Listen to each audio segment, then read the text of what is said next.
The epidural space is bounded by dural meninges anteriorly and ligamentum flavum posteriorly. The sides of the vertebral whorls laterally. It extends from the foramen magnum to the sacral hiatus.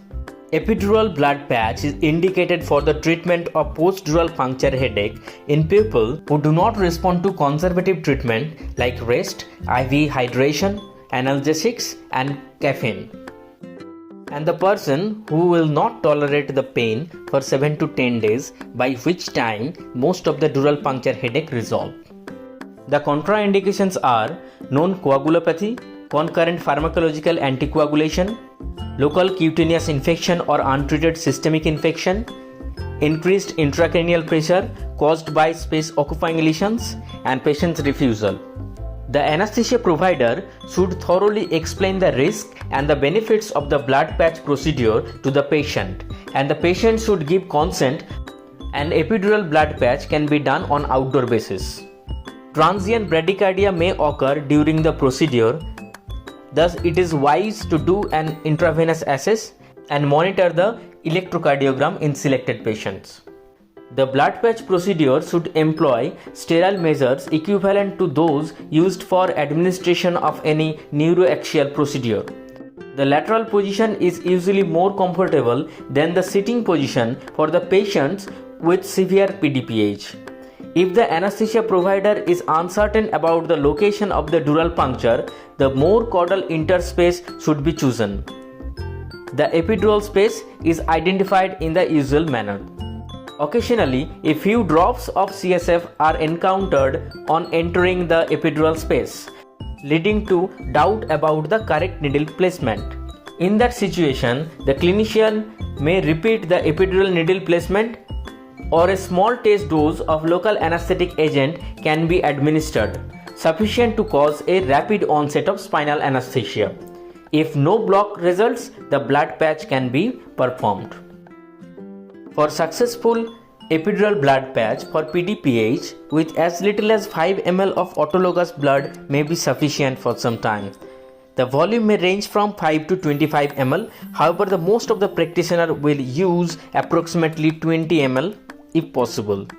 The blood is injected slowly 30 to 60 seconds to create a blood patch.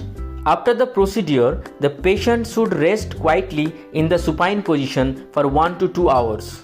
Subsequently, the patient may resume ambulation, but the patient should avoid vigorous physical activity for several days. Avoid Valsalva maneuver and heavy lifting. Patient should use stool softener for few days. Patient must be instructed to inform if the patient develop fever, severe low back pain, and radiating lower extremity pain. The mechanism of epidural blood patch for relief of PDPH is unclear. Pain relief is often rapid, but the CSF volume is not restored immediately. Thus, there must be another explanation for the immediate relief of the headache besides the patching of the dural puncture. Injection of the blood increases the lumbar CSF pressure, an action that restores intracranial CSF pressure and decreases symptoms. Increased CSF pressure may also result in the reflex cerebral vasoconstriction. MRI and CT studies have shown that the epidural blood is largely resolved or broken up 18 to 24 hours after the procedure. It is unlikely that increase in the CSF pressure is sustained or that the blood acts as a mechanical plug to block the CSF leak for prolonged duration. The blood applied to the hole in the dura may initiate an inflammatory reaction that facilitates puncture site repair and closure. Although epidural blood patch therapy is the most reliable method for relieving the PDPH symptoms, adverse outcomes are associated with the procedure. These adverse events can be categorized into two broad groups: infectious or hematological and neurological. To prevent the infectious or the hematological complications, it is wise that the patient should be afebrile at the time of the blood patch procedure. Meningitis has been reported after a blood patch procedure. The presence of high fever and or other evidence of the sepsis contraindicate the performance of procedure. Serious or permanent problems after epidural blood patch therapy are rare. The neurological events occurring in obstetric patients included lumbovertebral syndrome, that is defined as low back pain with neurologic impairment of the lower extremities, subdural hematoma, arachnoiditis, radicular back pain, pneumocephalus, seizures, and acute meningeal irritation. Compressive complications like lumbovertebral syndrome, subdural hematoma, cauda equina syndrome, associated with large blood patch volume, mean volume of 35 ml. Epidural space scarring is also a possible after placement of blood patch. That may be complicated by limited spread of local anesthetic, noted in the subsequent epidural analgesia. The occurrence of new neurological symptoms appearing after an epidural blood patch should prompt consideration of presence of other intracranial pathology. Such symptoms may include mental disorientation caused by increased ICP from an intracranial tumor, seizures caused by late onset eclampsia. Alternative to epidural blood patch may be considered if blood patch is contraindicated or failed. The sphenopalatine ganglion block may be tried in some patient. Blocking the sphenopalatine ganglion inhibits parasympathetic outflow to cerebral vasculature and prevents vasodilation. Sphenopalatine ganglion block may be useful in providing symptom relief for those with severe early symptoms following dural puncture.